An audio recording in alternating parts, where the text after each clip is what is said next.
Bu di Kementerian Perindustrian. Oh gitu. Sampai sekarang juga masih ya? Masih Bu, ini tugas belajar ceritanya. Oh gitu. JJ, wah mantep ini. Oke deh, ini nanti kalau dengan Bu Berta Bu Ai ini kita klop kita satu bidang. JJ, matur nuwun, selamat bergabung Mas Ya, Angga. terima kasih Bu. Matur nuwun. Ya, ada yang dari backgroundnya bukan TI lagi, teman-teman yang lain? Saya Bu, mirip tapi Bu. Mbak Garsi. Industri pertanian Bu. Oh TIP UGM? Bukan Bu, IPB. Bukan. IPB. Wah ini lebih mantap lagi. Kenapa jauh-jauh ke Jogja ya? Kampung halamannya di Jogja. Bukan Bu, dari Jawa Timur. Oh gitu ya, lebih dekat ke Jawa Timur gitu ya. Oh IPB. Kalau boleh tahu kemarin riset S1-nya apa Mbak Garsi? Ini menarik ini. Tentang apa? Production planning Bu. Oh oke, untuk produk agro ya. Ya Bu. Oke, ya makasih. Ini PPIC-nya udah bagus kayaknya. Oke, ya makasih ya Mbak Garsi atas sharingnya. Ini TIP dengan TI itu beda tipis sebenarnya gitu ya. Cuman domainnya memang spesifik ke agro. Oke, ada teman-teman lain yang bukan dari TI? Ya, oke, berarti sisanya dari TI semua ya. Oke ya, karena ada beberapa yang mungkin bukan dari TI ya. Harapannya adalah ini sebagai pengingat sebenarnya. Saya tahu sebenarnya dari TIP mungkin yang sangat agak sedikit berbeda mungkin Mbak Isti ya, tapi Mbak Isti sudah dapat pembekalan dari Pak Arief, jadi saya kira sudah punya gambaran gitu ya supply chain itu apa. Sedangkan dari Tekim, teknik kimia itu untuk desain industrinya sangat kuat gitu ya. Jadi saya nggak merasa khawatir untuk ketinggalan, pasti akan bisa mengikuti gitu ya. Kemudian dari TIP juga ya, pasti ada supply chain atau rantai pasoknya gitu ya. Nah, sehingga saya hanya akan mereview ya seperti yang saya katakan tadi gitu ya. Ada beberapa poin yang mungkin kita perlu ulangi gitu. Bentar.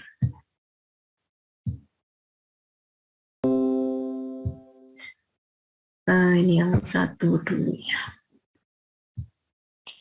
Saya hanya akan cuplik dari Chopra ya. Jadi sekaligus nanti mungkin di akhir saya akan share apa yang kami lakukan di Lab Silog gitu ya. Riset apa yang sudah pernah berjalan di kami, gitu, terutama saya. Karena saya bergabung di Lab Silog itu setelah S3, yaitu saya pulang 2013, sedangkan waktu itu sudah ada Bu Berta terlebih dahulu yang selesai S3. Jadi sejak saya pulang nanti akan saya share. Oke. Nah, jadi kalau kita bicara supply chain atau rantai pasok gitu ya, secara literal kita akan terbayang yang namanya rantai ya. Jadi rantai apa? Rantai pasokan. Pasokan apa? Pasokan produk. Ya sebenarnya produk ini tidak melulu tangible ya. Produk ini bisa intangible atau kita kenal dengan jasa. Itu pun juga ada rantai pasoknya. Ya, jadi sekalipun rantai pasoknya mungkin agak sedikit berbeda ya, karena barang-barang yang mungkin di supply itu cenderungnya adalah utility atau barang supporting. Tapi kalau rantai pasok jasa kita juga bisa berbicara tentang SDM, yaitu rantai pasok expertnya gitu ya. Itu juga bisa diarahkan ke sana gitu ya. Nah, tetapi pada umumnya memang rantai pasok ini kita bicara mengenai barang yang tangible. Nah, sudah sangat umum ya. Jadi kalau kita lihat performa rantai pasok di seluruh dunia, Logistic Performance Index gitu ya, LPI, itu memberikan ukuran seberapa bagus pengelolaan rantai pasok setiap negara. Jadi nanti kalau di penelitian di rantai pasok silahkan bisa cari indeks-indeks yang terkait dengan rantai pasok ya. Nah, secara umum ya kita sudah tahu bahwa kalau dilihat di sini gitu ya, ini sebenarnya PPT ini sudah cukup lama ya. Ini Chopra, ini saya cuma punya yang tahun 2007, udah 10 tahun lebih, mohon maaf ini ya. Mungkin tidak secara angka tidak terlalu up to date, tetapi secara konsep dia masih tetap berlaku ya. Jadi kalau kita bicara logistik in the economy, itu kita bicara transport, inventory, kemudian ada expense untuk administratif, dan apapun aktivitas terkait dengan logistik. Ya, jadi logistik itu luas. Ada satu hal yang mungkin perlu saya ingatkan, bahwa ketika kita menggunakan kata logistik, itu kita tidak bicara barang ya.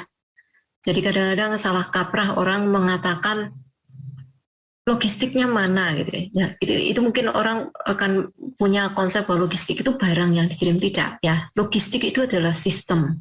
Ya, jadi sistem distribusi dari hulu ke hilir, logistik ya, untuk pengiriman barang dari hulu ke hilir. Nah, ada banyak bidang di sini, dan kalau kita lihat tahun 2007 saja ya, itu angkanya sudah cukup besar. Nah, tapi kan angka itu tidak berarti banyak ketika kita membandingkan antara satu negara dengan negara lain ya, karena tingkat ekonominya juga berbeda, currency-nya juga berbeda, sehingga kita cenderung menggunakan percentage gitu ya. Nah, logistic related activity itu kalau di sini dikatakan sekitar 11%, 10,5% dari GNP. Di Indonesia sendiri, ongkos logistik itu hampir 20-30%. Jadi kalau 11-10%-an itu sudah cukup bagus. Indonesia masih 20-30% dan itu tergolong tinggi. Ya, jadi angka biaya logistik itu memakan kontribusi sangat besar dari total biaya. Ya.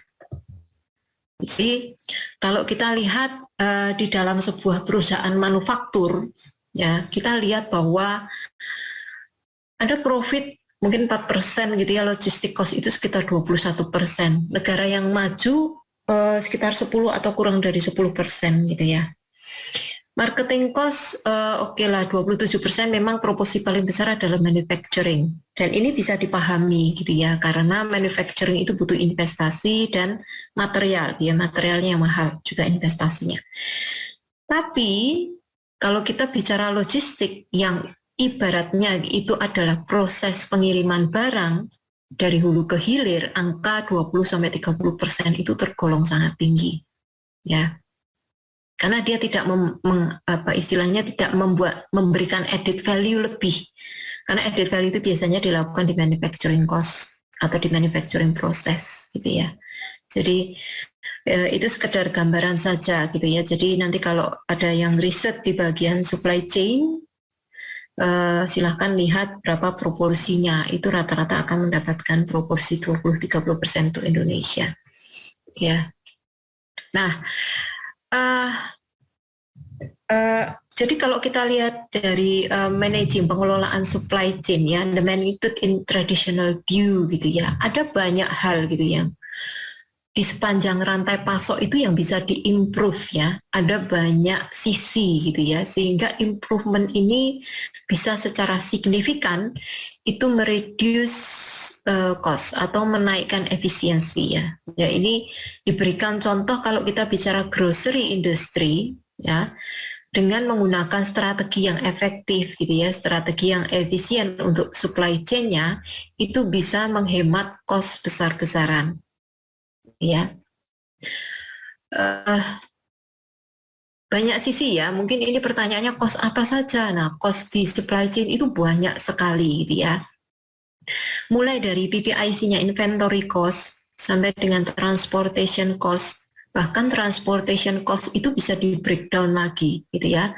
Transportation cost itu bisa di breakdown dari panjang rutenya atau moda transportnya, atau sistem batch pengirimannya.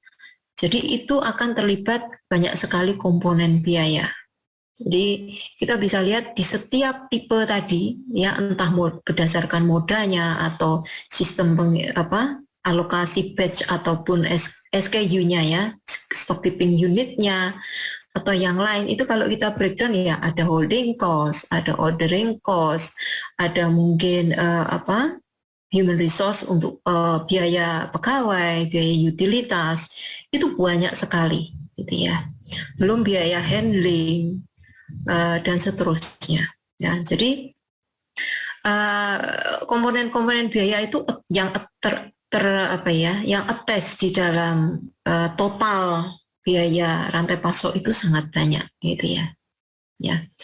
Di sini juga diberikan contoh inventory turnover ya. Jadi perputaran inventory itu juga bisa mempengaruhi biaya inventory juga gitu ya. Kenapa kalau perputaran inventory bisa mempengaruhi biaya inventory? Kalau perputarannya rendah, itu kan artinya apa? Inventory kan mandek di gudang. Inventory mandek di gudang, holding cost-nya tinggi, gitu ya. Jadi itu yang salah satu yang mungkin bisa secara masuk akal ya. Kalau kita bicara inventory turnover, jadi perusahaan akan cenderung untuk mereduce holding cost. Itulah kenapa sekarang perusahaan cenderung untuk tidak memiliki warehouse, gitu ya. Ada yang menggunakan sistem direct shipping, gitu ya. Misalnya direct shipping itu customer beli langsung dikirim dari manufacturer-nya. Jadi misalnya datang ke toko gitu, saya mau beli tipe ini jumlahnya sekian. Nah nanti yang dikirim itu bukan dari tokonya, tapi langsung dari manufacturing ke konsumennya. Nah, itu direct shipping. Nah itu sangat menghemat biaya inventory. Nah tipe-tipe jaringan ini sangat penting gitu ya ketika kita bicara rantai pasok. Oke ya, ini juga beberapa contoh gitu ya. Sehingga kalau kita lihat gitu ya, apa itu supply chain, apa itu rantai pasok gitu ya. Semua stages, semua tahapan ya, baik secara langsung atau tidak langsung dalam memenuhi permintaan customer gitu ya. Ya siapa yang terlibat stakeholdernya? Hanya tergantung dari sistemnya sistem apa. Jadi kalau kita lihat misalnya ya, kita bicara rantai pasok agro gitu ya, beras gitu ya, dibandingkan dengan rantai pasok FMCG misalkan, ya misalnya odol, sabun, atau rantai pasok mobil gitu ya, itu beda produk, itu stakeholder yang terlibat juga bisa berbeda. Kalau stakeholdernya itu berbeda di poin kedua ini gitu ya, stakeholdernya berbeda, maka jaringannya juga bisa berbeda. Jadi kalau kita lihat supply chain itu cenderungnya, saya katakan cenderung ya, kecenderungannya adalah spesifik untuk produk. Ya, jadi kalau kita bicara produk A, belum tentu rantai pasoknya sama dengan produk B. Ya, kita harus lihat sistemnya dulu. Ada yang melibatkan manufacturer, supplier, transporter, warehouses, retailer, customer, ada yang menggunakan distributor, ada yang menggunakan wholesaler. Jadi ada bermacam-macam, ya. Salah satu contoh yang sederhana, ya. Misalnya kita bandingkan sama-sama toko barang-barang kebutuhan sehari-hari. Satunya minimarket, satunya toko kelontong. Ya, kalau kita lihat di sekitar kita itu kan ada warung-warung nih, ya kan? Warung-warung ini rantai pasoknya, kalau kita bayangkan gitu ya, itu berbeda dengan rantai pasok minimarket. Ya, kalau minimarket mungkin dia sudah punya rantai upstreamnya. Ya, jadi misalnya pemasoknya dari supplier A, B, C gitu ya, mungkin hanya di drop di distributor tertentu, hanya sampai distributor. Tapi kalau kita bicara warung kecil gitu ya, itu tidak berhenti sampai distributor. Ya mungkin ada distributor, nanti ada sales gitu ya, ada retailer masuk lagi gitu ya, retailer 1 liter 2. Kadang warung itu kalau kehabisan barang, lari ke warung sebelahnya. Nah itu sudah retailer antar retailer gitu ya, retailer masuk ke retailer. Jadi ya itu saya hanya memberikan satu gambaran ya, bahwa kalau kita ingin membangun sebuah jaringan rantai pasok, itu yang perlu kita lihat adalah sistemnya dulu. Ya, jangan terburu-buru untuk rantai pasoknya seperti ini, dari ini ke sini ke sini ke sini, jangan, nanti dulu ya. Lihat dulu lapangannya, petakan dulu rantai pasoknya, stakeholdernya siapa, larinya kemana. Ya. Nah, memang contoh yang saya berikan tadi ya, warung kecil ya, kelontong, itu unik di Indonesia gitu ya. Sebenarnya kelontong itu kan ya sistem tradisional ya, tradisional. Dan rantai pasoknya itu sangat unik dan itu tidak banyak dimiliki oleh negara lain. Nah, ini karena ada salah satu bimbingan S3 kami yang penelitian di situ ya, dan itu sangat menarik itu. Karena jaringan rantai pasok yang terbentuk itu spesifik, gitu ya, spesifik, dan itu ya tidak seperti perusahaan pada umumnya, gitu ya, tidak seperti pada umumnya. Karena ada fleksibilitas yang sangat tinggi, itu ya, ketika mendapatkan barang atau fulfilling inventory. Oke, ya, jadi kalau kembali ke sini, kalau kita bicara stakeholder, ada banyak ya. Within each company, supply chain includes all function involved in fulfilling customer request ya. Kalau kita bicara rantai pasok, itu tidak hanya perusahaan ya, ada pihak-pihak stakeholder di luar perusahaan. Tapi within each company, dalam satu perusahaan itu sendiri, itu juga ada rantai pasoknya. Ya, ini kita pelajari di PPIC ya, Production Planning and Inventory Control. Ya, jadi misalkan ada Product Development, Marketing, Operation, Distribution, Finance, Customer Service. Nah, kalau teman-teman sudah pernah dengar istilah ERP, ya, Enterprise Resource Planning, itu adalah sebuah sistem informasi yang mengintegrasikan proses rantai pasok di dalam suatu perusahaan. Ya, jadi kalau ada yang pernah pakai SAP gitu ya, atau pakai Odoo atau pakai Oracle gitu ya, ada sales masuk gitu ya, langsung direkam, nanti saya langsung menerbitkan sales order. Sales order ini langsung men-trigger manufacturing order. Ya, manufacturing order dia akan ngecek inventorinya cukup nggak. Kalau nggak cukup dia akan langsung menerbitkan purchase order. Nah, ini berantai gitu ya, antara divisi sales, kemudian manufacturing, kemudian procurement. Itu berantai. Jadi kalau kita lihat di dalam satu perusahaan sendiri, itu rantai pasoknya juga ada gitu ya. Jadi nanti hubung dengan finance juga. Nah, kalau ingin mengarah ke sana, ini ada banyak hal yang bisa digali gitu ya, tetapi kalau kita bicara integrasi, ya kita bicara ada integrasinya 3 ya, kalau nggak salah. Nanti ada fund, ada information, ada material kalau nggak salah gitu ya. Oke, ya, itu kalau di perusahaan. Nah, di sini dikatakan bahwa customer itu adalah integral part dari supply chain ya. Jadi salah satu bagian dari supply chain, dan customer ini penting. Kenapa penting? Karena ini adalah tempat generatornya demand.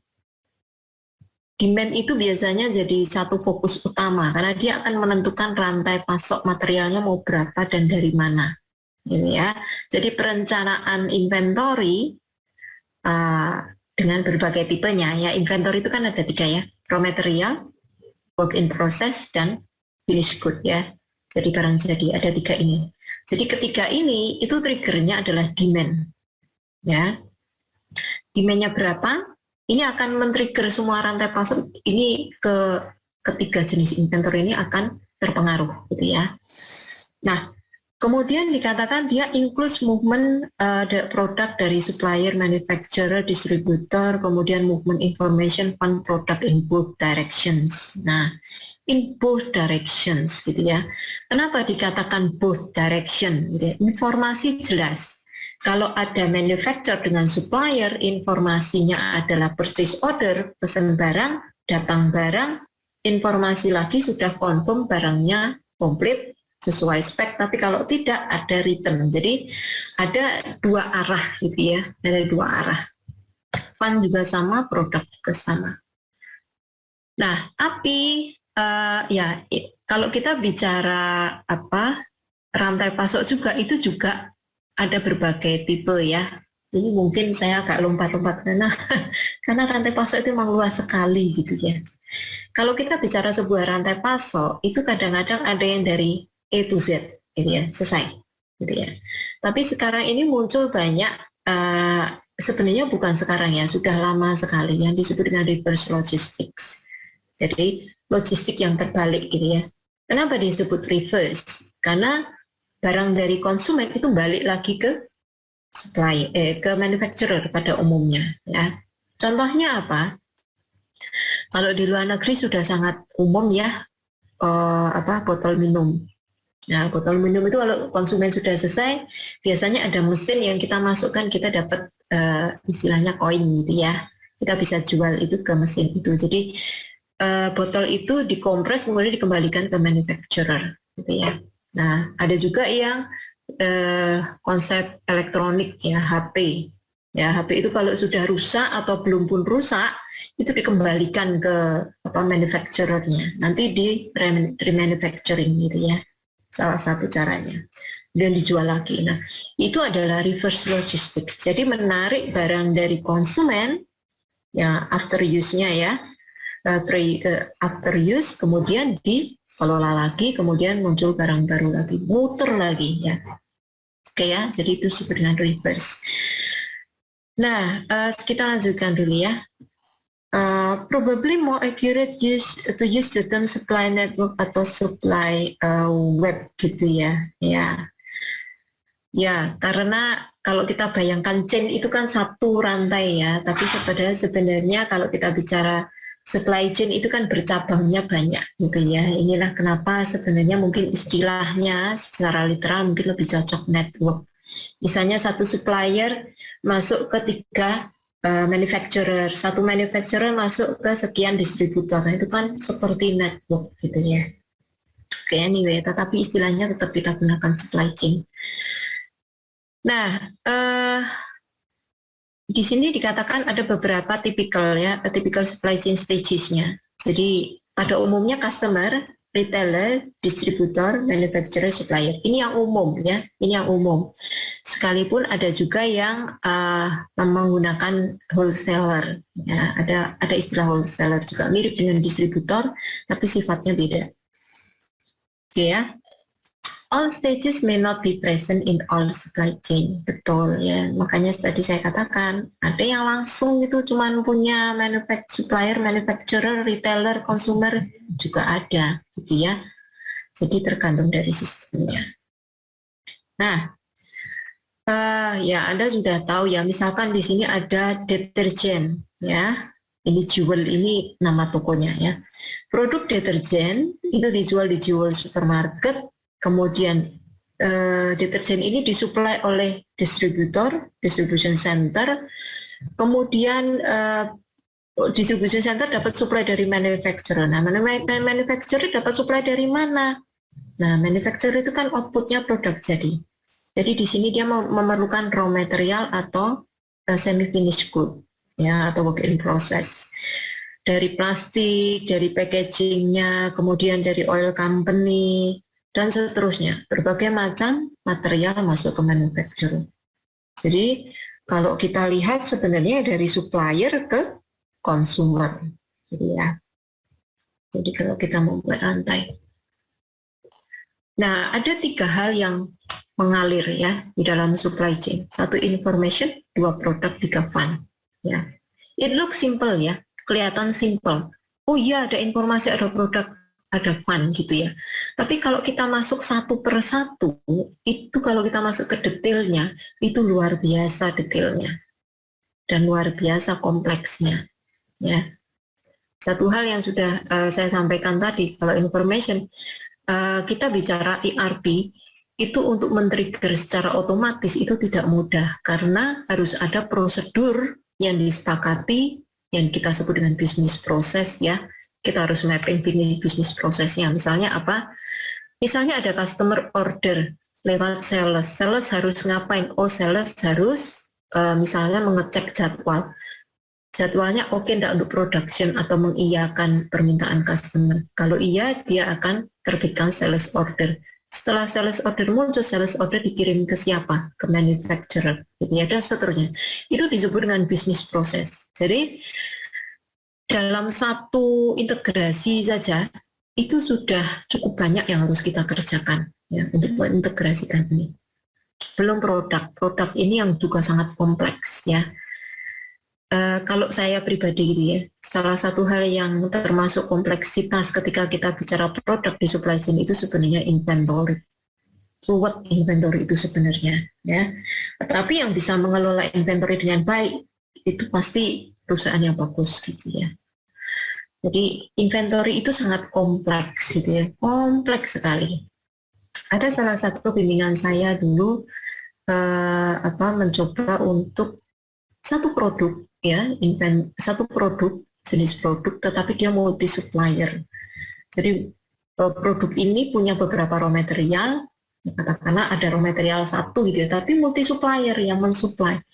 Itu untuk memodelkan matematikanya itu udah pusing 7 keliling itu.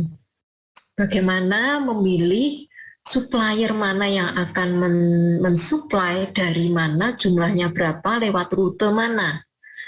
Itu sudah asumsinya ya waktu itu, kalau saya nggak salah ingat ya, itu akhirnya ganti haluan gitu. Ganti haluan karena saking nggak punya clue dan rumusnya terlalu rumit gitu ya. Jadi itu hanya bicara multi supplier ya. Kenapa itu bisa kompleks gitu ya? Saya katakan tadi kita harus menentukan supplier mana, itu dapat optimasi ya. Supplier mana? Artinya supplier yang memberikan keuntungan paling tinggi ya. Supplier mana? Itu selain keuntungan, dia harus memberikan efisiensi yang paling tinggi.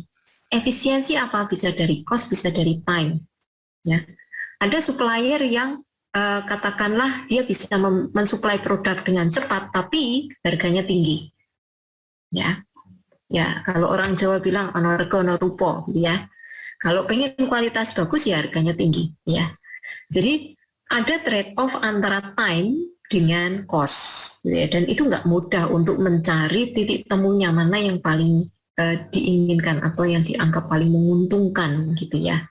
Jadi saat itu harus memodalkan variabel lead time.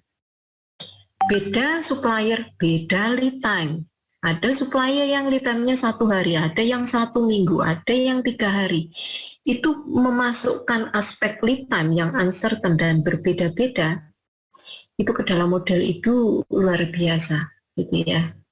Sehingga itu baru pemilihan supplier ya. Jadi supplier dan alokasi gitu, dan itu sudah sangat kompleks. Nah, tapi selain itu masih banyak. Jadi kita menentukan ya, kalau teman-teman TI kan sudah mengenal EOQ juga ya, Economic Order Quantity, untuk menentukan inventory paling optimum. Tapi kan EOQ itu asumsinya rigid ya, jadi terlalu banyak asumsi sehingga agak nggak real, nggak realistis gitu ya. Contohnya ya, kenapa EOQ itu agak nggak realistis ya? Barang datang, gudang langsung ya, barang dipesan langsung terjadi kenaikan barang di gudang gitu ya. Instantaneous filling inventory gitu ya, langsung naik seret gini kan. Padahal belum tentu. Kadang-kadang barang itu datangnya bertahap gitu ya, sehingga grafiknya itu seperti segitiga yang miring, yang bukan segitiga siku-siku gitu. Nah, hal-hal seperti ini yang ketika kita masuk lebih detail, ketika modeling supply chain itu perlu effort ya. Tapi bukan dalam artian saya mendiscourage ya, tetapi saya memberikan gambaran inilah supply chain gitu ya. Menariknya itu di situ gitu ya. Bahwa kalau kita mau bicara reality, supply chain itu reality, dipakai di mana-mana. Tapi untuk masuk ke dalamnya, ya kita harus berani menghadapi challenge itu gitu ya. Fund juga sama, cuman saya tidak banyak bergerak di fund ya. Kalau fund ini kan mungkin ke arah investment ya. Jadi ada banyak dana yang mengalir di supply chain, dan ini kalau di modul kami itu salah satu yang bisa merepresentasikan adalah supply chain kontrak. Jadi kita bisa bicara kontrak dengan stages upstream atau downstream. Itu misalkan gimana nih kalau saya pesan barang sekian, nanti sistemnya mau titip barang konsinyasi atau mau sistemnya lain selain konsinyasi. Konsinyasi mungkin titip barang aja ya, atau nanti ada profit sharing. Nah, itu sudah bicara bagaimana kita mengarrange fund ya, kaitannya dengan produk yang disupply. Oke ya, jadi pada dasarnya ada 3 ini yang terintegrasi di dalam supply chain. Nah, apa objektifnya ketika kita bicara supply chain ya? Idealnya ya, maximize overall value ya. Overall value yang mana Dikatakan di sini, difference between what the final product is worth to the customer and the effort supply chain expense in billing customer requests. Ya, value is correlated dengan supply chain profitability. Di sini terkait dengan perbedaan antara revenue generated dari customer dengan overall cost across the supply chain. Nah, jadi kalau kita lihat definisi ini adalah dari sudut pandang apa ya istilahnya, bukan sudut pandang perusahaan individu ya, tetapi sudut pandang sistem supply chain itu sendiri. Karena setiap stages itu bisa dimiliki perusahaan yang berbeda. Misalnya distributornya perusahaan A, retailernya perusahaan B, jadi itu bisa terpisah. Ya. Nah, kalau kita ingin membuat merancang model supply chain tergantung mau dari sudut pandang mana. Kalau kita mau melihat sistemnya, misalnya kita government ya, government itu kan pengennya semua win-win solution, ya, sehingga kita akan melihat keuntungan di sepanjang rantai pasok itu semua. Jadi total rantai pasok itu profitnya seperti apa. Tapi perusahaan private itu pengennya ya perusahaannya dia, tidak peduli mau distributornya berapa untungnya, tidak peduli ya. Jadi itu nggak win-win solution. Jadi itu bisa terjadi kanibalisme gitu ya. Nah, jadi sehingga ketika kita merancang supply chain itu juga kita harus lihat juga point of view-nya yang mana, gitu ya. Kita mau di posisi yang mana. Ini sangat erat nanti kalau ada teman-teman yang masuk ke modeling supply chain, misalnya untuk menentukan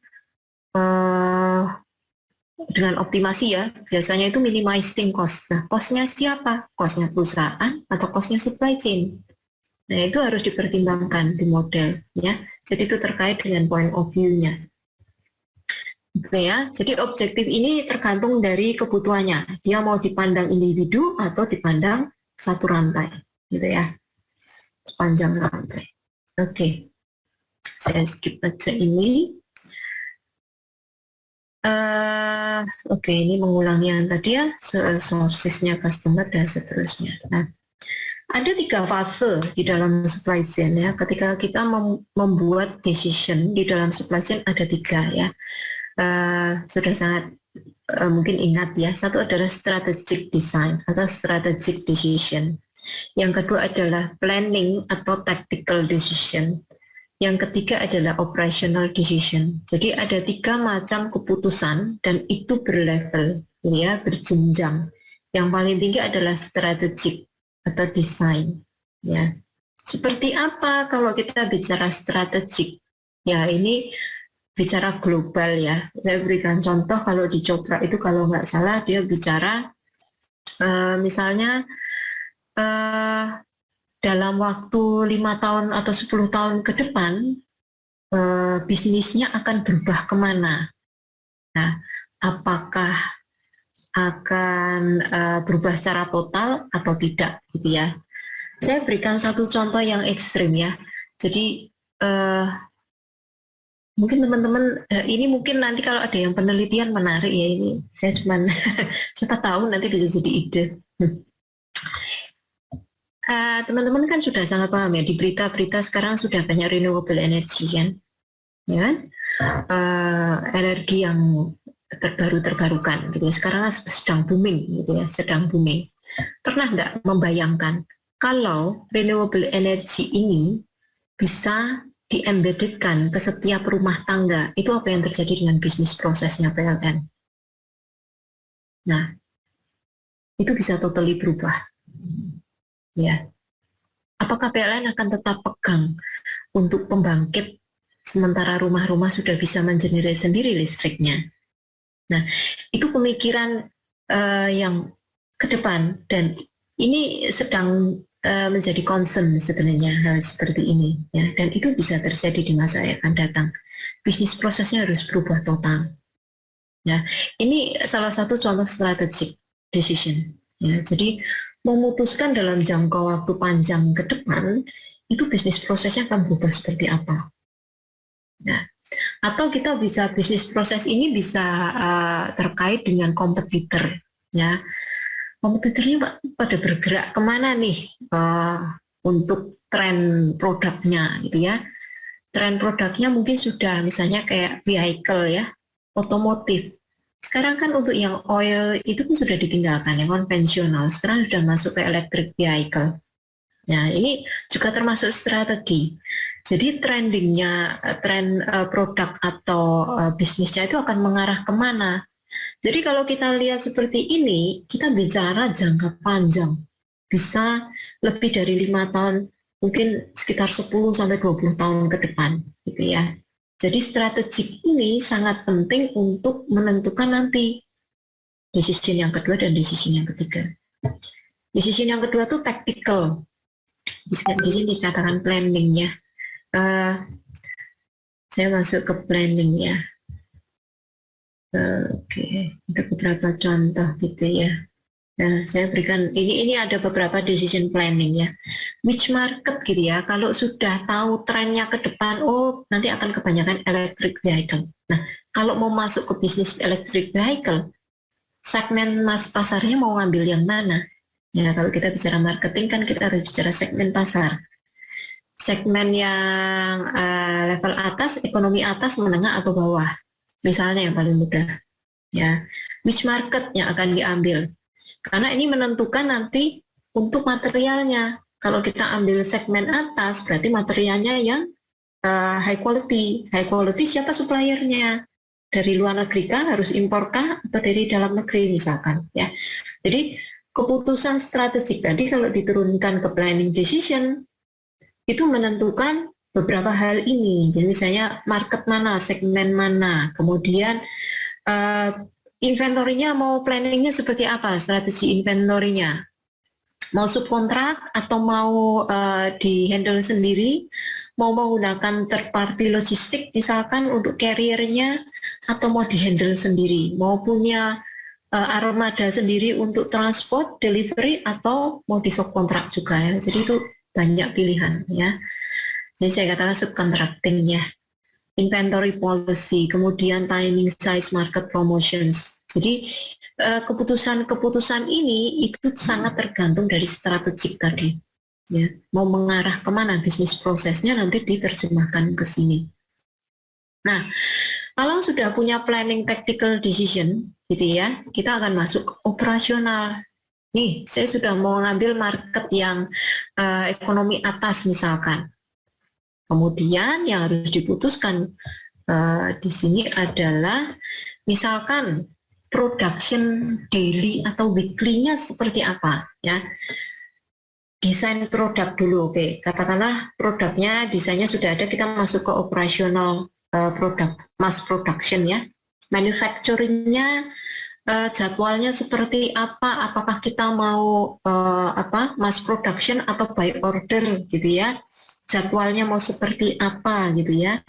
Kemudian kalau kita bicara ini ada schedule, kemudian place replenishment, delivery-nya mau lewat mana, mau pakai moda transportasi apa gitu ya? Itu sudah ke operasional.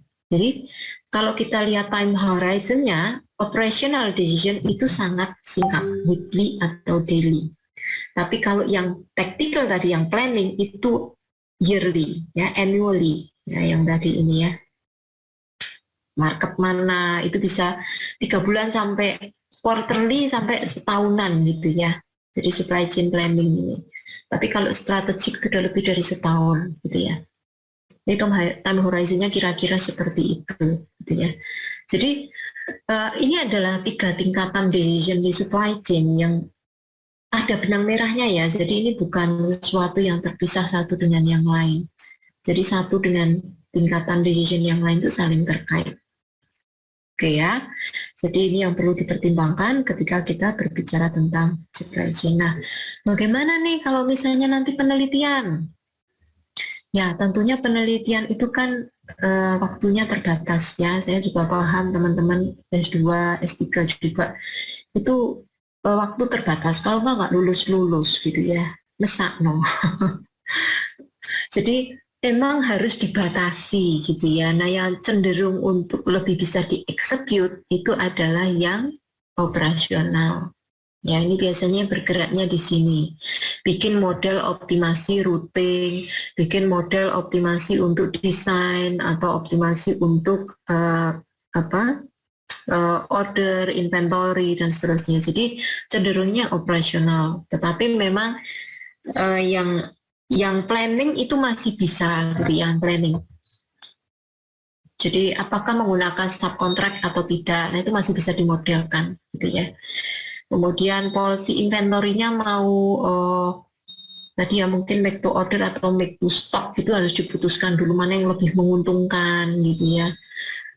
Kemudian mau pakai review order policy atau pakai fixed order policy gitu ya. Itu bisa diputuskan di sini dan masih bisa dimodelkan. Tapi untuk yang strategik itu perlu tool sendiri, gitu ya, karena kita bicara strategi dan lebih kualitatif. Semakin operasional, semakin kuantitatif. Oke ya, kira-kira seperti itu. Oke. Nah, riset apa yang sudah pernah dilakukan? Nah, ini banyak sekali ya, sangat banyak. Bimbingan saya, Bu Berta, Bu Aini, Pak Agus, itu kan perumpun yang hampir sama ya, Pak Arief, yaitu di optimasi dan supply chain. Jadi yang sudah sangat banyak dilakukan adalah di routing. Jadi routing problem ya, jadi mengoptimasikan routing, kemudian optimasi inventory. Nah itu dua hal ini yang banyak sekali. Nanti kalau teman-teman ada yang riset di situ, sudah banyak tesis, skripsi, ataupun disertasi yang bergerak di situ. Jadi nanti silahkan digali dulu ya referensinya yang ada di TMI, di Teknik Industri UGM ini. Sudah banyak riset di situ, jangan sampai overlap, ya, jangan sampai mengulangi topik yang sama, ya.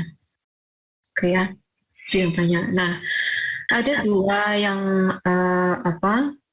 dua cabang ya. Jadi untuk yang supply chain modeling itu satu ke optimasi. Jadi saya 50-50 ya, saya 50-50 antara optimasi dengan simulasi. Nah, saya 50-50 keduanya ini. Bu Aini cenderung ke optimasi, Pak Agus optimasi, Bu Berta cenderung simulasi. Jadi saya bisa simulasi, bisa optimasi.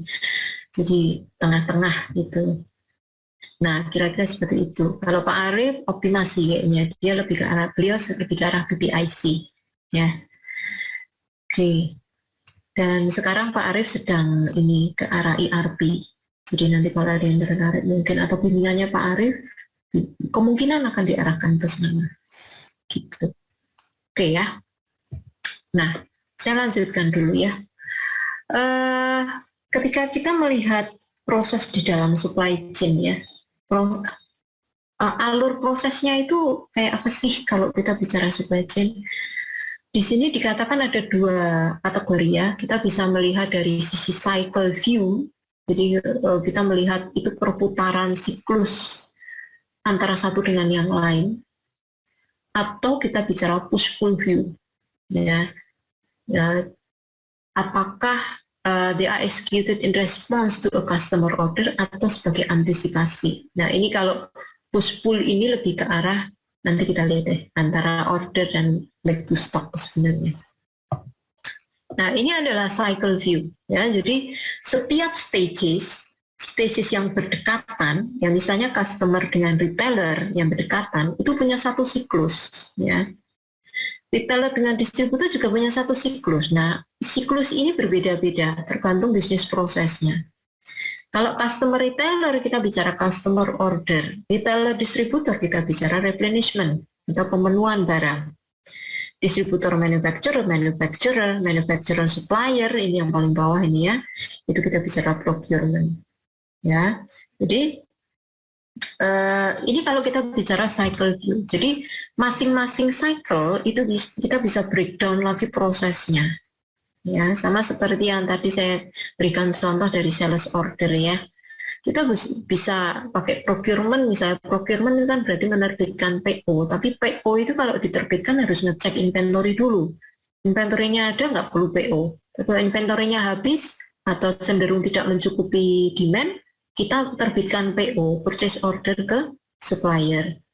Nanti supplier menerima PO, mengirimkan barang, kemudian nanti ada cross check barang, gitu ya. Apakah ada return atau tidak, jumlahnya sama atau tidak, kualitasnya oke atau enggak.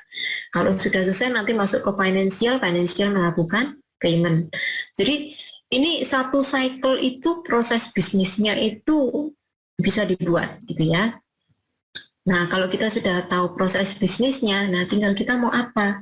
Kita mau optimize salah satu aspek atau yang lain. Nah, yang saya pelajari kan kalau kalau seperti itu ya ERP itu tadi. Kita bisa desain alur ERP-nya seperti apa gitu ya. Kita plotkan bisnis prosesnya. Oke, ini kalau dilihat dari cycle view ya, kalau prosesnya supply chain bisa dilihat secara cycle. Ya, ini sudah saya jelaskan. Nah, yang kalau kita bicara push dan pull, ini kalau sederhananya ya, supaya mudah dipahami saja gitu ya. Push pull ini, kalau kita bicara push supply chain, ya sepertinya, ini untuk antisipasi. Ya. Jadi bayangkan saja kita buat bisnis yang make to stock. Kita stok barang. Ya, kita beli stok dari supplier atau manufacturer, lalu nunggu customer datang beli, ya kayak di toko kelontong atau di minimarket gitu ya. Itu push proses. Tapi kalau pull proses, itu ada yang narik. Barangnya itu ada yang narik. Siapa yang narik? Customer order. Jadi ini sistem order sebenarnya.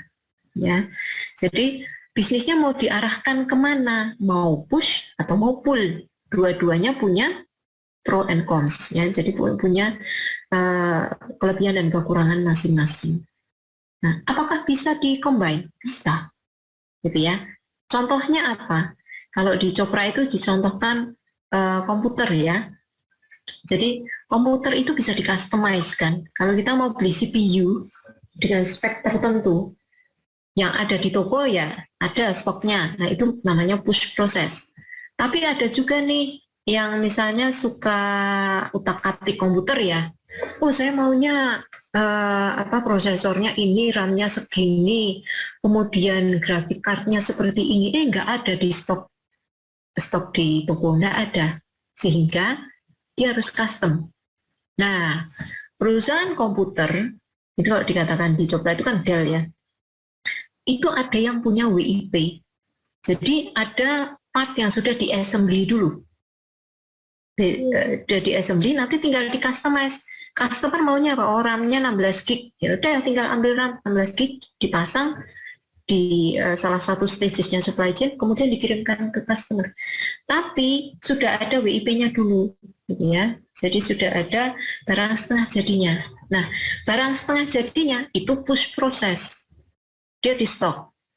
Tapi finish good-nya itu pull proses. Tergantung order dengan spek tertentu dari customer. Itu kalau kita bicara combination antara push dan pull. Oke ya. Jadi kita bisa combine keduanya. Ya, ini kira-kira gambarannya. Jadi kalau kita bicara proses di dalam supply chain bisa dipandang dari dua ini ya, secara teori.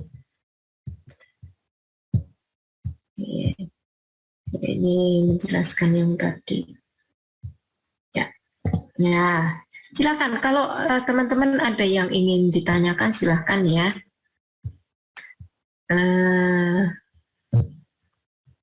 Ya. Jadi yang chapter 1 saya ambilkan beberapa saja. Yang chapter 2 saya hanya ingin mengambil beberapa poin yang mungkin sesuai dengan pengalaman riset ya, banyak berkaitan gitu ya. Oke. Nah, saya lanjutkan ya. Ketika kita bicara supply chain ya, salah satu ujungnya saya katakan tadi itu adalah demand. Demand ini sangat penting gitu ya.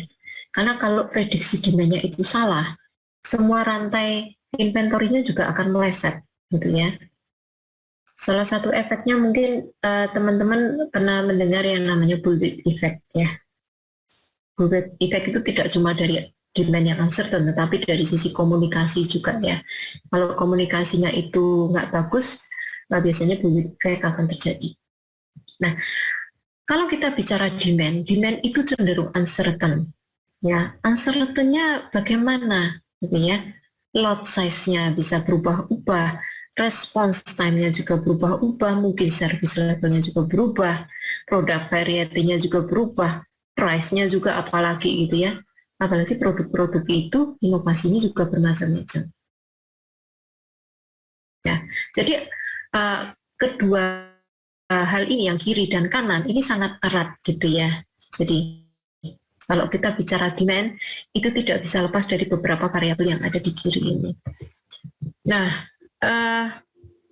kita lihat di sini ya, impact customer impact on implied demand uncertainty. Jadi di sini ada beberapa hal yang diungkapkan ya.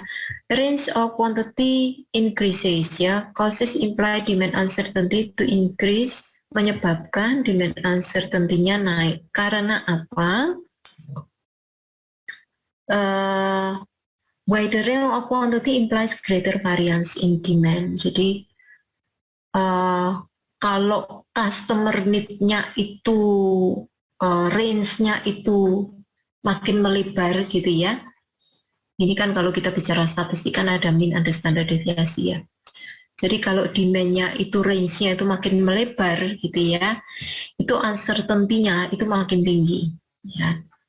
Yang biasanya di supply chain atau di PPIC itu menjadi krusial ketika kita bicara uncertain itu ada dua. Satu demand, satu demand, satu lead time. Ya, ini sangat sering gitu ya.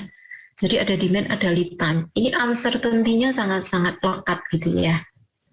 Demand itu nggak mungkin tidak bisa dihindari untuk terjadi uncertainty, kecuali bahkan yang order, kecuali yang udah kontrak ya. Kalau kontrak kan sudah pasti. Lead time ini bermacam-macam ya. Yang kita kenal itu adalah lead time pemesanan. Kita pesan ke supplier, berapa lama datangnya. Tapi lead time ini juga bisa berarti lead time production. Ya, misalnya antara workstation A dengan workstation B gitu ya. Berapa lama ini selesai sehingga masuk ke workstation B, itu bisa dikatakan lead time production. Ya. Atau disubkontrakkan part A-nya. Nah, hasil subkontrak itu masuk ke workstation B kapan? Nah, itu disebut lead time production. Nah, tapi terlepas dari keduanya ya, mungkin nanti bisa dilihat per kasus. Lead time dan demand ini uncertainty-nya biasanya sangat umum terjadi, gitu ya. Oke ya, jadi kedua hal ini perlu dipikirkan. Kemudian variety of product required increases. Semakin bervariasi yang diminta konsumen, maka makin terdisagregasi. Jadi produknya tuh makin bervariasi, makin rumit gitu ya. Jadi uncertainty-nya juga akan makin tinggi, gitu ya. Number of channel increases. Total customer demand is not disaggregated over more channels. Ya, sudah produknya bermacam-macam, channelnya banyak. Misalnya lewat channel toko offline, lewat channel toko online, ada yang langsung dari distributor, ada yang lewat pihak ketiga, dan seterusnya gitu ya. Kalau semakin banyak channelnya, itu juga uncertainty-nya juga makin tinggi gitu ya. Di sini juga dikatakan tentang inovasi dan service level, gitu ya. Oke, ya. Jadi ini hanya menunjukkan beberapa hal yang terkait dengan uncertainty, ya. Nah, kalau kita buat satu timeline, gitu ya, ada di satu sisi produk itu predictable supply and demand. Lebih predictable. Di sisi lain highly uncertain supply and demand. Jadi kalau kita lihat contohnya, di sini ada produk garam. Produk garam kenapa dikatakan dia predictable? Kita punya historical data, ya kita bisa buat grafik historical demand-nya ya. Kita bisa predik dari situ. Yang di sisi kanan highly uncertain supply demand itu biasanya kalau kita bicara produk baru, ya itu nggak certain banget gitu karena belum pernah ada di pasar, belum pernah memasarkan gitu ya, sehingga uncertainty-nya sangat tinggi. Nah yang di tengah-tengah ini predictable supply and uncertain demand, or uncertain supply dan predictable demand, or somewhat uncertain supply and demand. Ya, bisa diprediksi, tapi kadang-kadang juga ya nggak uncertain juga demand-nya gitu ya. Di sini contohnya adalah existing automobile model gitu ya. Ada model-model katakanlah SUV gitu ya, kan ada banyak tipenya ya. Bisa dikatakan dia predictable ya, bisa dipredik dari tipe yang sudah ada, gitu ya. Atau kompetitor sudah punya tipe yang mirip, itu bisa datanya bisa dipakai untuk memprediksi, ya istilahnya benchmarking seperti itu, itu bisa digunakan, ya. Jadi kalau kita bicara uncertainty, lihat dulu produknya seperti apa, berapa tingkat uncertainty-nya yang mana, gitu ya. Nah, kalau sudah ada uncertainty, biasanya modelingnya sudah bergerak tidak lagi ke optimasi, karena sudah terlalu kompleks. Tapi masih ada yang bisa dihandle, ya. Tapi kalau sudah uncertainty-nya dominan, modelingnya biasanya langsung pindah ke simulasi, ya. Oke, ya. Mungkin ini uncertainty saya gitu. Nah, saya berikan satu contoh riset kami ya, yang terkait dengan uncertainty di sini. Kalau kita bicara tentang produk misalnya FMCG atau produk manufaktur ya, produk manufaktur itu kan seperti yang garam ini ya. Jadi katakanlah produknya sudah ada gitu kan, kita bisa runut rantai pasoknya seperti apa, retailer biasanya pergerakannya, demand-nya berapa, distributor berapa, kemudian kita tarik ke manufacturer misalkan gitu ya, kita manufacturernya, oh ternyata demand-nya retailer tuh naik, seasonal misalkan, kita bisa lihat gitu ya, predictable, oke ya, sehingga kita bisa perkirakan inventory kita berapa, kita bisa optimasi. Nah, ini kalau kita bicara kaitannya dengan produk-produk manufaktur ya. Ada satu sistem supply chain yang cukup berbeda ya. Mungkin ada beberapa teman yang sudah kenal, yaitu humanitarian logistics ya, atau healthcare logistics ya. Kalau kita bicara misalkan ya, ada bencana gitu ya, apakah bisa diprediksi? Oh, daerah misalnya penelitian kami kan biasanya di Merapi ya. Oh, daerah Cangkringan itu korbannya sekian. Oh, daerah mana ya sebelahnya lagi, Turku misalkan, itu korbannya sekian, itu nggak bisa diprediksi. Ya, satu, demand-nya sangat unpredictable. Itu sangat kontras dengan kalau kita bicara tentang produk-produk manufaktur, ya, satu demand. Yang kedua lead time, ya. Bagaimana kita bisa mengirimkan disaster relief, barang bantuannya, ya? Apakah bisa diprediksi misalkan, oh kalau misalnya kita lewat rute ini, berarti dalam waktu 30 menit sampai nih ke Cangkringan misalkan gitu ya. Belum tentu. Ya. Kenapa? Misalkan tiba-tiba ada akses jalan yang rusak gitu ya. Sehingga tidak bisa diprediksi bahwa dalam 30 menit kemungkinan besar akan sampai. Belum tentu gitu ya. Belum lagi nanti, kendaraan armadanya sudah habis, nggak ada nih untuk angkut orang semua. Nah, itu kan juga unpredictable ya. Jadi, kalau kita bicara uncertainty di kasus-kasus seperti ini, itu uncertainty-nya sangat tinggi gitu ya. Dan kita nggak bisa dengan serta-merta, artinya kalau kita mau membawa ke pemodelan ya, ke optimasi, uncertainty itu kan rumit ya. Kaitannya yang paling mudah itu kan dengan probabilitas ya. Mungkin teman-teman kalau di optimasi, mungkin Mbak Isti mungkin tahu ya, di MIPA mungkin di probabilitas itu kan ada banyak rumus ya. Dengan probabilitas mungkin masih bisa, tetapi kalau kita bicara sudah sangat uncertain, misalnya sudah melibatkan distribusi, maka itu kalau dimodelkan secara optimasi, itu saya nggak tahu ya seberapa rumitnya, kecenderungannya sih rumit gitu ya, untuk membawa ke dalam closed equation ya, persamaan tertutup. Sehingga yang menjadi salah satu solusi adalah gunakan model simulasi. Karena model simulasi itu bisa memasukkan aspek distribusi probabilitas. Kenapa distribusi probabilitas? Karena distribusi probabilitas ini yang mengcapture uncertainty tadi. Misalkan, demand-nya bisa dimodelkan dengan distribusi normal. Ambil aja distribusi normal, tinggal cari data min sama standar deviasinya. Kemudian kita random, kita masukkan ke model. Ya, jadi seperti itu kalau kita bicara model terkait dengan uncertainty. Oke ya. Ini yang terkait dengan uncertainty. Nah, yang ketiga mungkin yang bisa saya sampaikan itu adalah, ini yang kedua ya. Coba PPT 1, PPT 3. Ya, ini. Ya. Jadi, tadi aspek uncertainty ya, di mana ada isi uncertainty. Nah, sekarang sudah tahu ya, ada berapa supply chain driver gitu ya. Jadi supply chain itu struktur drivernya supply chain itu seperti ini ya. Jadi faktor apa saja sih yang mempengaruhi atau perlu dipertimbangkan di dalam perencanaan supply chain ya. Jadi kalau di Copra ada 6, di referensi lain mungkin ada beda ya, tapi cenderungannya adalah sama ya. Jadi ada 6, ada facility, inventory, transport, pricing, sourcing, informasi.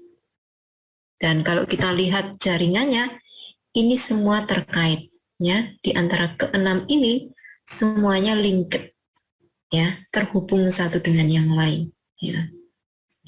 Nah, di sini kalau di atasnya kita lihat di supply chain structure ini ada 2 hal ya, ketika kita ingin mendesain supply chain kita. Kedua hal ini cenderungnya trade off, yaitu yang disebut dengan efisiensi dan responsiveness.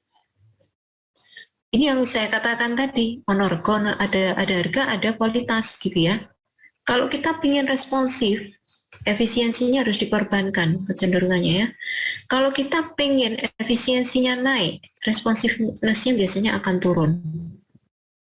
Misalnya ya tadi, kita pengen customer itu kalau pesan barang bisa cepat nyampe-nya. Gimana solusinya? Bangun, sebentar ya, ada.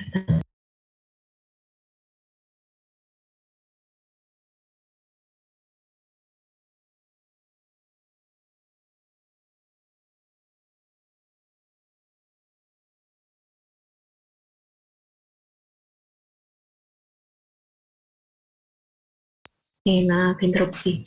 Jadi kalau kita ingin, misalnya kita ingin customer itu kalau pesan barangnya cepat datang. Caranya bagaimana ya? Kita bangun distribution center di dekat customer, gitu kan? Cepat nanti, itu kan misalnya distribution center atau gudang di situ kan barangnya ada, customer pesan langsung dikirim dari gudang itu kan cepat. Tapi biayanya naik, gitu ya. Jadi efisiensinya naik, tapi responsiveness-nya juga naik. Gitu. Jadi ada hal-hal 2 hal ini saling berkebalikan gitu ya. Nah, ini sangat menentukan strategi supply chain-nya. Kita mau yang mana? Mau efisiensi atau mau responsiveness atau win-win solution 50-50 antara keduanya ya. Jadi ini sangat penting gitu ya. Nah, detail dari masing-masing ini nanti bisa dibaca gitu ya, ada di bukunya Chopra dengan sangat detail ya, dari ke-6 driver ini ya. Beberapa sudah saya ungkapkan tadi ya. Kita bicara facility itu bisa berupa gudang atau pabrik, plant gitu ya. Kita menentukan gudangnya ada di mana, kapasitasnya berapa, itu ada di facility. Inventory Anda sudah tahu, transport saya sudah bilang tadi ya, routing, moda transportasi. Information saya sudah menyinggung tentang ERP. Kemudian sourcing ini lebih ke arah supplier ya, apakah pemilihan supplier, kemudian sistem kontrak dengan supplier mau seperti apa. Kemudian pricing ini lebih ke arah penentuan harga ya, termasuk tadi kontrak tadi beririsan. Nah, nanti kalau yang terkait pricing biasanya dengan ini revenue management ya, lebih ke arah sana. Oke, saya kira ini yang perlu saya singgung ya, sekedar review dengan teman-teman gitu, dengan beberapa tambahan tadi ya, contoh riset yang kami lakukan. Jadi sekedar sharing riset yang ada di Silog, terutama awalnya saya dengan Bu Berta, kemudian ada Bu Meike, kemudian Bu Ica sekarang sedang S3. Nah, awalnya kita penelitian di City Logistics, ya mungkin ada yang pernah dengar tentang Smart City. Nah, City Logistics itu bagian dari Smart City. Jadi bagaimana kita mendesain logistik perkotaan yang notabene perkotaan itu makin crowded, ya. Supaya apa? Supaya logistiknya efisien, ya. Banyak orang sudah mengeluh nih, macet sana sini gitu ya. Nah, salah satu yang mensuplai atau berkontribusi pada kemacetan di dalam kota kan termasuk desain city ya, desain perkotaan itu adalah freight transport. Jadi ada dua ya, transport itu ada dua, freight transport dan passenger transport. Nah, di freight transport ini kita bicara logistik transport. Ya, bagaimana mendesain supaya freight transport ini lebih efisien berkeliling di dalam kota. Tapi barang-barang itu masih terdeliver dengan baik, gitu ya. Itu termasuk ini, ke-6 driver ini masuk semua. Jadi dalam mendesain City Logistics itu, gitu ya. Nah, itu yang awalnya saya dan Bu Berta gitu ya, kita menggunakan data di Jogja. Karena ada waktu itu dari kita kerjasama dengan Dishub, ada salah satu fasilitas yang mangkrak gitu ya, padahal itu sudah disediakan sebagai hub untuk transit produk yang masuk ke Jogja, tapi nggak ada yang menggunakan. Kenapa? Setelah dilihat ternyata aksesnya tidak visible. Jadi akses ke lokasi itu sepertinya tidak visible sehingga perusahaan tidak ingin menggunakan di sana. Gitu. Nah, itulah kenapa sebenarnya ada banyak aspek ya kalau kita bicara tidak sekedar model. Ada banyak aspek di lapangan yang modelnya bilang begini, tetapi ketika diimplementasikan ada kendala. Nah, itu memang ya bisa saja terjadi. Ya, jadi itu City Logistics kita menggunakan beberapa model, kebanyakan optimasi ya, jadi penentuan lokasi fasilitas, capacity, alokasi ya, penentuan facility, lokasi facility, alokasinya berapa, kemudian rutenya lewat mana, ditambah moda transport. Ya, kebetulan di model itu moda transportnya masih darat, tapi ada beberapa tipe, jadi heterogen vehicle. Kemudian di extend ke simulasi oleh Bu Berta, itu dengan menggunakan agent based modeling itu menentukan apa istilahnya hub nasional untuk produk, kalau beras ya, untuk produk pokok itu. Jadi penentuan hub kemudian dengan berbagai moda darat, laut dan udara, tapi menggunakan simulasi. Oke. Yang pertama ya City Logistics. Yang kedua adalah humanitarian logistics ya, dengan kasus Merapi ya. Ini combine ya, jadi antara optimasi dan simulasi ya. Di sini ada model hibridnya, jadi optimasi di-embeddedkan ke simulasinya.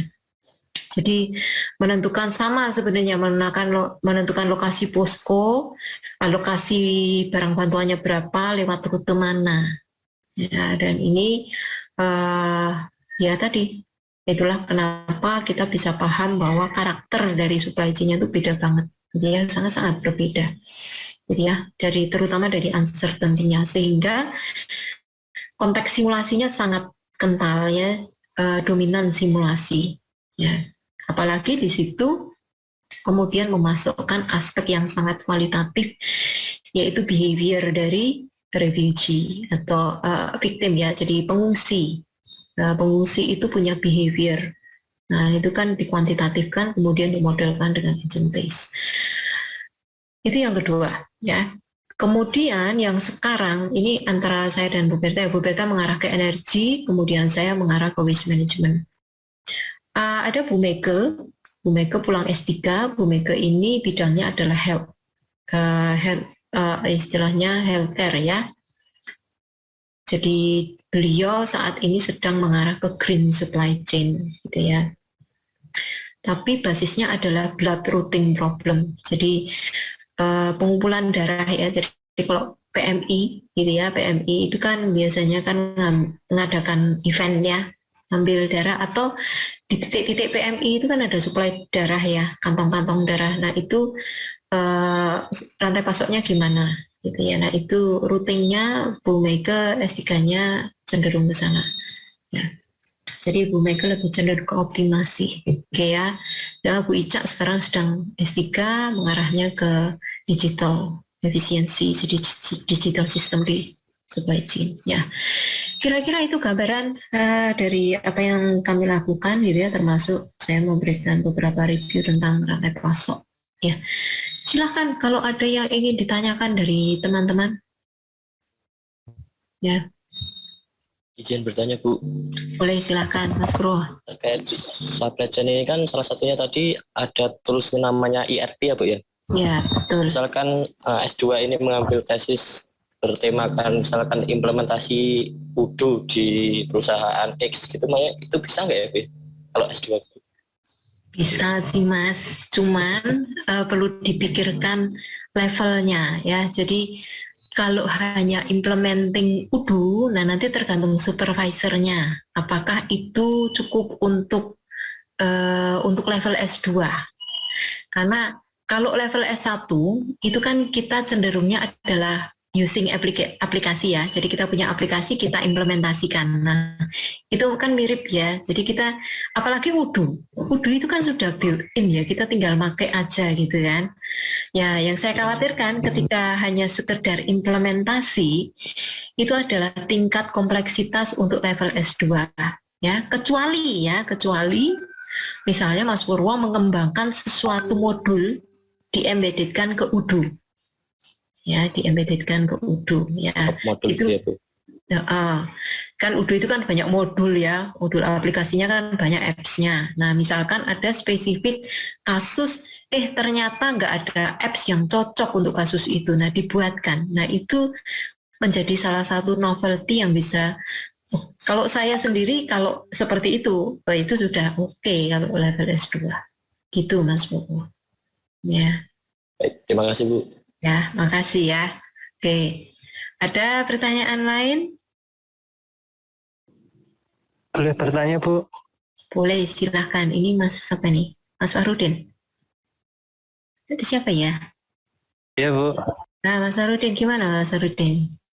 Tentang tadi yang dijelaskan Bu Ana, pemilihan pemasok Bu.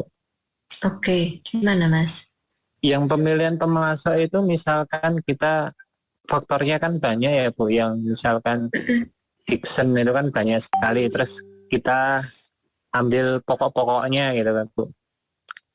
Nah, di pemilihan itu kemudian kita transformasikan misalkan variabelnya itu menjadi rupiah semua untuk fungsi objektif.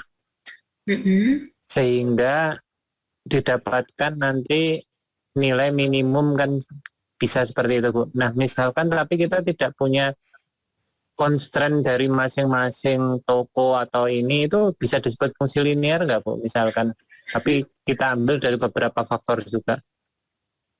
Pertanyaannya adalah fungsi linear atau enggak gitu ya?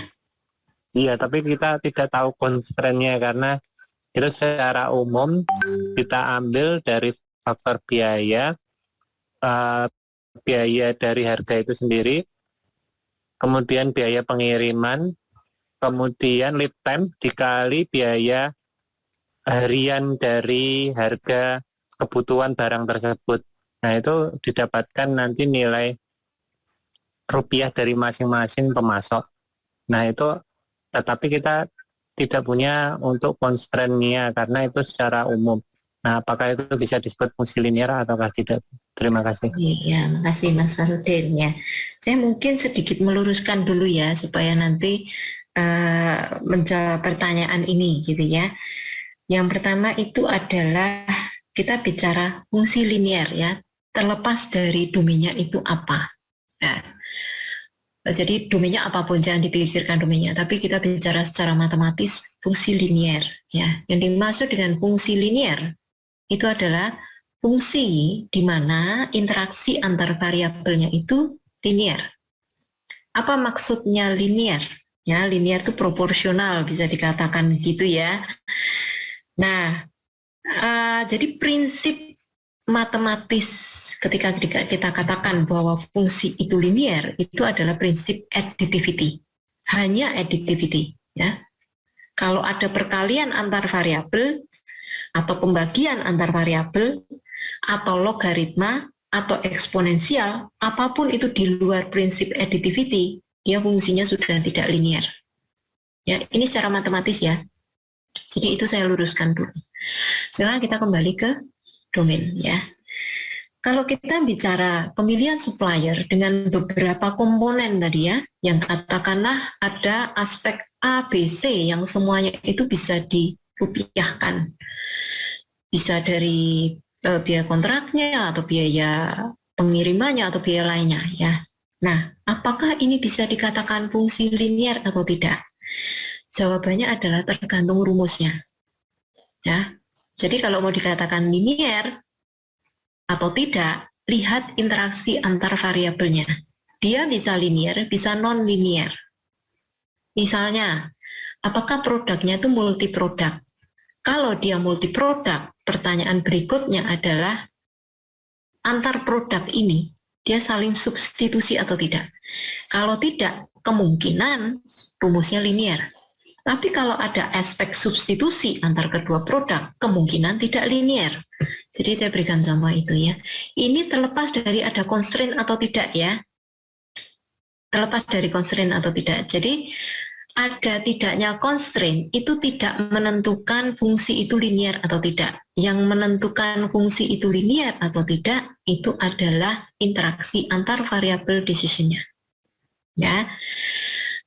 Nah, sekarang kalau ada constraint, ya, fungsi dikatakan linear atau tidak linear, itu kita ambil yang tidak linear aja, gitu ya. Kalau ada di objective function, atau, saya garis bawahi, atau ya, bukan dan, atau di constraint itu ada yang tidak linear, seluruh fungsinya itu adalah tidak linear. Ya, jadi kalau ada salah satu minimal interaction-nya itu selain additivity, dia pasti tidak linear fungsinya. Modelnya ya, kalau fungsi itu misal satu ya, modelnya sudah tidak linear. Ya, jadi mungkin itu yang bisa saya sampaikan, ini malah pelajaran optimasi. Iya, jadi Bu. bisa saya sampaikan ya. Gimana? Ada pertanyaan lagi?